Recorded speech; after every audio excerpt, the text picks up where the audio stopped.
to the Phantoms Fanatic YouTube channel. I am back with another review, and this review is of Searching, released in 2018. Starring John Cho, Michelle La, and Deborah Missing.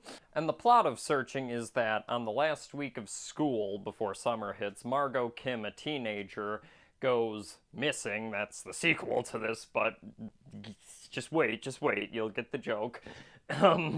Margot Kim goes missing, and her father, played by John Cho, then starts to look for her and figure out what happened, and figures out that their relationship between each other and the fact that he's finding out from just looking on her computer and searching for her that their relationship is more strained ever since the passing of Margot's mother. And you get a fucking great movie out of this.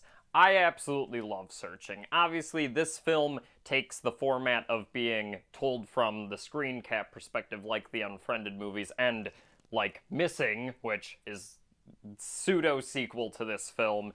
And obviously I've seen Missing, and that review will be the next review, but I thought to go back and look at Searching. I have always loved this film ever since I've seen it in 2018. The first opening minutes of this movie is practically the opening to Up. It is that fucking good at building this story between how, just from the perspective of a computer, you get just from the perspective of a computer, you can get how people grow up and the different changes in their lives by using such clever means of explaining this, such as the mom getting cancer, and you see how that happens from emails and stuff, and then remissions from like posts and stuff like that, and the relationship between all three of them being shown from every different perspective of the characters' computer profiles. That is such expertly done and had me in fucking tears in this movie. You talk about stuff that can give such a great reaction.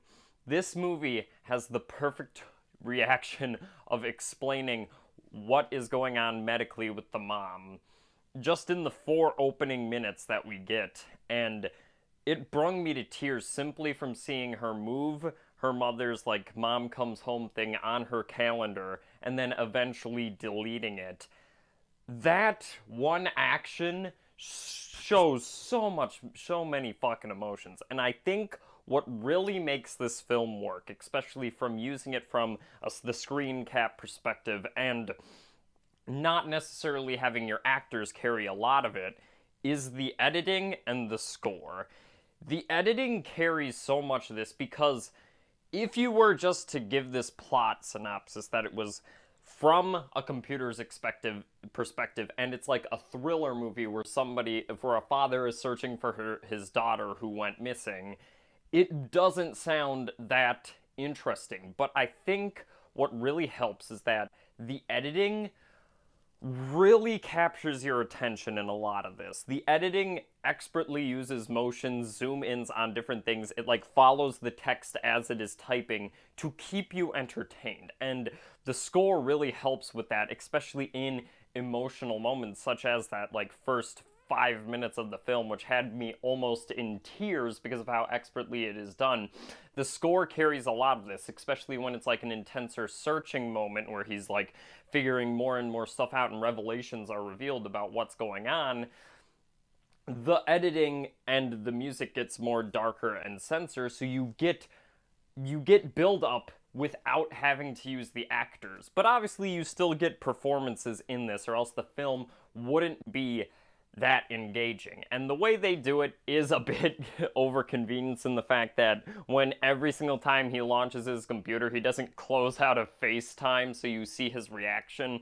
And I'm able to overlook that because we have to see our actor do stuff, because that would be a lot worse film and harder to do if you didn't do that. So props to the filmmakers for at least making it believable that everybody chats on FaceTime so you get performances, or the fact that they're using legitimate like programs in this, not some off-brand shit, because they mention YouTube, Twitter, Tumblr, all of this stuff, and how it feels realistic and brought down to earth because of that reason. The characters in this are very well done. John Cho's acting as the dad in this, he sells so much of this fucking film because he is the main lead that we see the most of, and his acting really makes this film work because you get interactions between him and his daughter through texting and stuff like that, and what is a really expertly well done tool is that you see his relationship with characters, and this is a very cleverly used thing that even Unfriended did, is between private messages, you see more and get more information about the characters from him typing something but then deleting it and typing something else. That really does show you the relationship between characters, and it is so well done. As I said, the characters in this are great, and John Cho's acting really does carry a lot of this. But the supporting cast is also pretty good. His daughter is a pretty decent character, even though we don't necessarily see them interact all the time, which is fine. And you get more of their relationship through other things, such as this UCAS live thing, which is my favorite scene in the movie when it's the anniversary of her mother's birthday. And John Cho's acting in this is so fucking good in that scene. You can just see that he wants to talk about the fact that her mother has passed and he wanted to say something to her, but he just couldn't bring himself to because of this death in the family that affected them. That scene, John Cho was so phenomenal in that one scene that it is expertly done, and I absolutely love it. That as he's searching on the computer, you realize, and the realization that his daughter's life is a lot different than what he was expecting it to be, that how she has really no friends, and that the death of her mother insanely affected her life after that, and the fact that he never talked to her about it because he just thought that she would talk to him because he couldn't bring himself to relive that past memory. Fuck, it is so well done in this. And as I said, most of the supporting cast is pretty good, and they definitely feel like real characters living in a real world, and most of the voice performances, for the most part, it's a lot of voice performances, but most of the performances are relatively realistic. And as I said, not a whole lot more of the film is carried by the texting lingo and seeing messages between people and how they're sent. And I feel like that really works well in building these characters, and the writing in this is very well done. Most of the acting in this is very well done.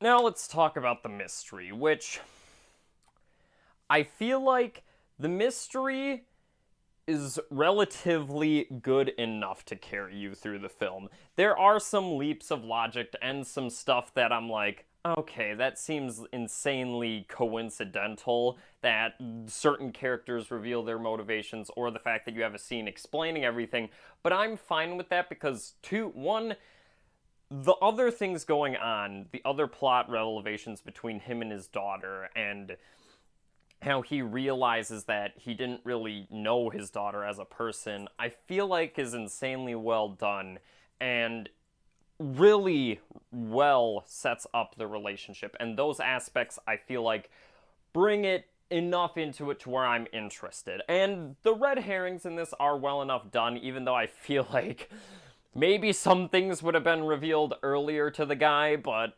it's fine for the most part. It's not the biggest fucking deal to me that none of this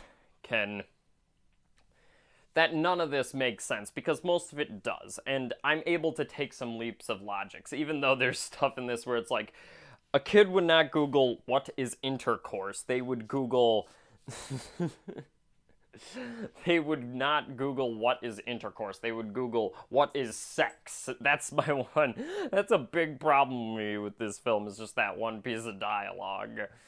Not everything in the film does work as well as I said as it does, because there's scenes of him going through his wife's computer, there's notes on her child's friend, which I guess kind of makes sense, but it's also kind of creepy. But no, as I said, the mystery for the most part makes sense, and even though there are some points where I felt like it was over-exaggerated, on second watches you get a lot more character revelations, a lot more setup and payoffs to what is going on, and I feel like that really works well on second viewings watching it and still finding new stuff to enjoy. And the other aspects, such as the character dynamics and the characters' relationships, especially between John Cho and his daughter in this, they really work well and carry the weaker aspects of the film's mystery.